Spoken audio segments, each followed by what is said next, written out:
Number 7. Not So Happy Copyright Day. Happy Death Day and Happy Death Day to you. The 2017 slasher comedy film Happy Death Day became a surprise hit at the box office. Oh, hey, yeah. Like a messed up Groundhog Day, it features the babyface killer wearing an unsettling infant-esque mask. Well, for the NBA team, the New Orleans Pelicans, that creepy mask seemed very familiar. Designed by Johnson Berticelli, King Cake Baby is the team's seasonal mascot. It's the battle of the babies. They're extremely, strikingly similar images. Upon seeing the similar design in Happy Death Day and its sequel Happy Death Day to You, Berticelli issued a lawsuit against distributor Universal Pictures and production company Blumhouse Productions for copyright infringement. The lawsuit outlines several photos to do a side-by-side comparison between both babies, looking at head shape, eye shape, and the mouth. There's also a photo to show what the King Cake Baby will look like with a move tree. Number 6. Roadhouse AI. Roadhouse.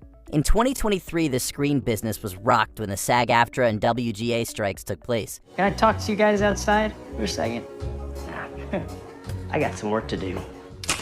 Along with various issues, one concern was the use of artificial intelligence taking over from humans in production.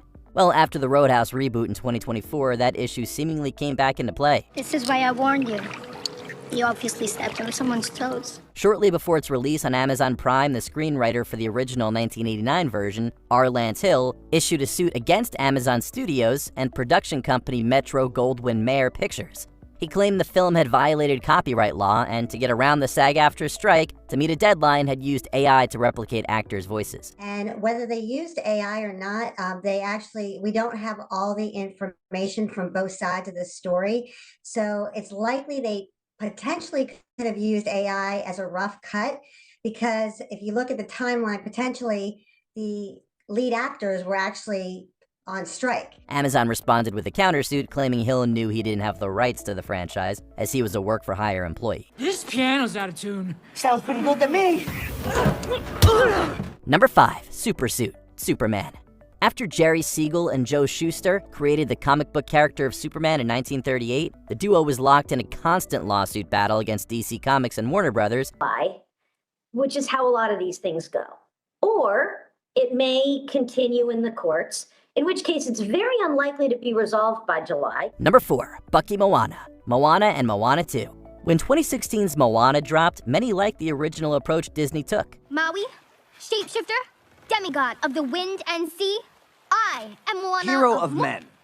What? It's actually Maui, shapeshifter, demigod of the wind and sea, hero of men. But not Buck Woodall. After all, he claims he made a script and trailer in the 2000s called Bucky, which followed a Polynesian teen defying parental expectations and going on a voyage. Their boat is turning into more boats! He'd shown the project to Jerry Marchik, the former Mandeville Films Director of Development, who had a first-look deal with Disney.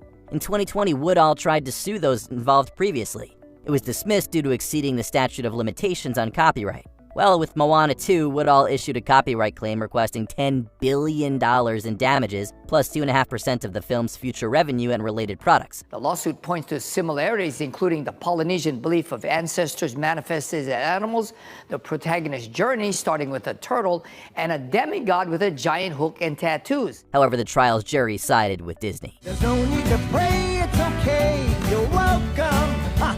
I guess it's just my way of being me. Number 3. Streaming suit. Black Widow. With 2021's Black Widow, Scarlett Johansson was probably hoping for an emotional farewell to the character she'd portrayed for over a decade. I know you're still there. And I'm not gonna leave you. Well, she did get that, although anger and betrayal weren't the emotions she was probably looking for. Due to the pandemic, Black Widow's release was delayed several times. However, while being shown in cinemas, it also went to the streaming service Disney+.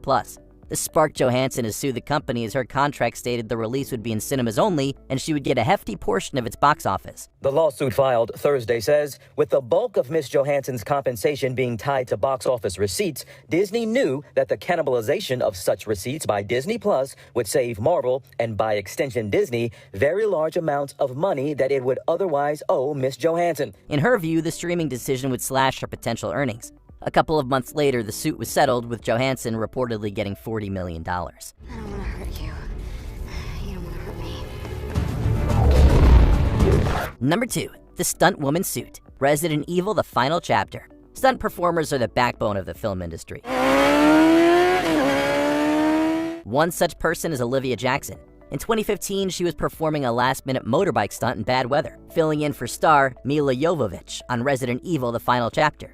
However, when a camera crane failed to move, Jackson crashed into it. The South African suffered many horrible injuries, and it was touch and go whether she'd pull through. Thankfully, Jackson did. However, due to the severity of the injury to her left arm, it had to be amputated. And she suffered numerous other injuries, including spinal fractures and brain bleeds. In 2019, Jackson sued the film's producers for prioritizing cost-cutting over cast and crew safety, as well as misleading her on the coverage and the production's insurance.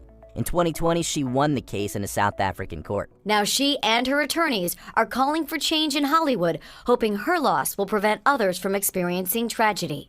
I'd love to make everybody aware of these situations like this, so that they can take better care of themselves again. 1. The chaotic lawsuit. It ends with us. No film's release has been as vastly overshadowed by what went on behind the scenes as 2024's It Ends With Us. You fell down the stairs. Shortly after its debut, director-actor Justin Baldoni was missing from events as reports stated there was a rift between him and co-star Blake Lively. I don't want to Read it. There were claims Baldoni had body-shamed Lively and committed several misconduct actions.